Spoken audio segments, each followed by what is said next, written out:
Okay, so welcome back to my review for I'm a Celebrity 2025, episode 9, part 2, because I didn't realise I spoke so much about episode 9 in the first part. So, yeah, they got the question wrong. They didn't win the crisps. Kev got a little excited and gave Ruby a little wink. And yeah, they were talking about representation within films. And basically, yeah, Kelly said it was all about representation. So you want to have someone on the screen representing your genuine, authentic self. So if you've got someone casting for a gay character, you would prefer a gay actor or actress to play that person. So it just makes it a little bit more real. And yeah, Alex basically jumped in here and said, I want a job or a role because I'm the best person for that role, not just because I'm ticking that box. So I guess you've got the two different arguments. You've got people who feel like they want the role because they want the role and potentially do fit some sort of certain criteria, or people who get the role because they fit it by age, race, gender, whatever. So I think it's a bit of both. I think for me, if I was to apply for a role of like a straight man and a not straight man, I'd be happy at playing either. But for me, I'd feel a bit awkward probably being the straight man because obviously that's not me. And yeah, I feel like that role would probably be better suited to someone who actually is that on a day-to-day basis, if that makes sense. Whereas for the gay one, I can kind of use myself, and different things that I say and do in my personal life can just bring that into the character and personality of the character. So yeah, I think it's a very interesting topic of conversation. I'm not going to get too deep into it, but yeah, that's kind of what they were all talking about, and I guess a lot of people online are obviously talking about that as well. Lisa explained that Alex is proper girl power, and she also jumped on to say that she loves seeing other girls on TV and other women on TV doing sports and doing presenting, with Tom adding that obviously it's some sort of good visibility for TV.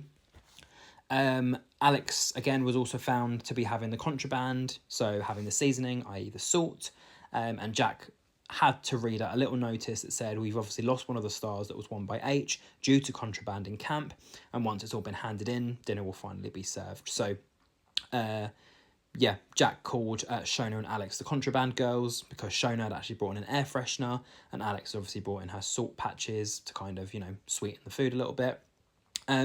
H also said that, as leader, neither of you have done anything wrong, neither of you have been selfish, because what you'd brought in was actually for the benefit of everyone else. But if you are going to do things, or if you are going to, have any other secrets, try and keep them under the radar a little bit so you're not obviously caught out by the cameras. And finally, for dinner, they had emu rump, which Tom said needed to be lean, muscular, and toothsome.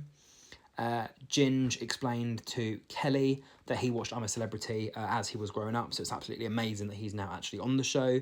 And he said that his nan's probably his biggest fan because when he started doing streams, he actually, he got his nan when he first started out to just be there in the background, and she was someone that people loved whilst they were watching him. They enjoyed watching her on his streams.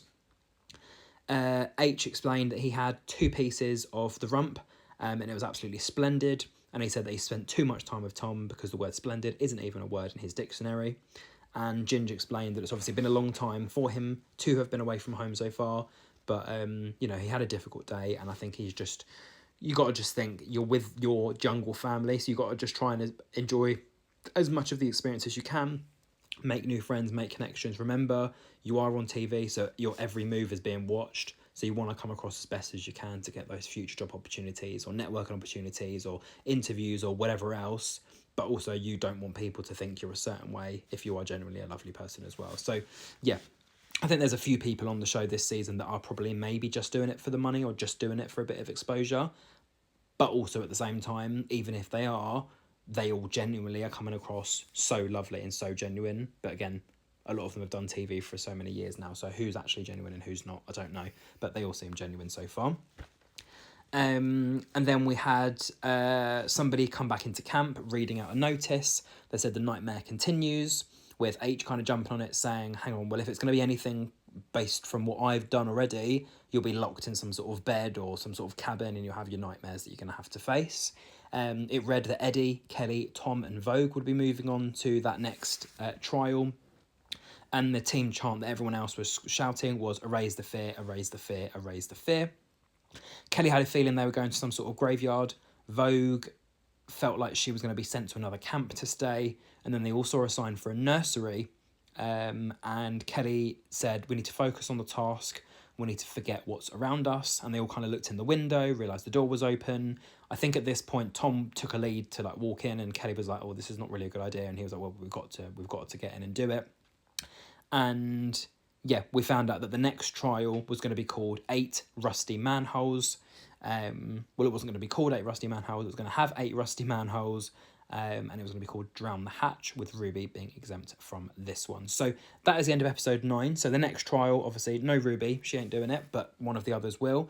But these 4 are just about to take on a little trial in the nursery. So it'll be interesting to see how that goes. And then obviously who does the Drown the Hatch trial as well. So until my next review, thank you for watching episode 9 review part 2, and till the next video, thank you. Don't forget to like and share, and comment who your favourites are as of now. Anyway, speak to you in a bit. Bye.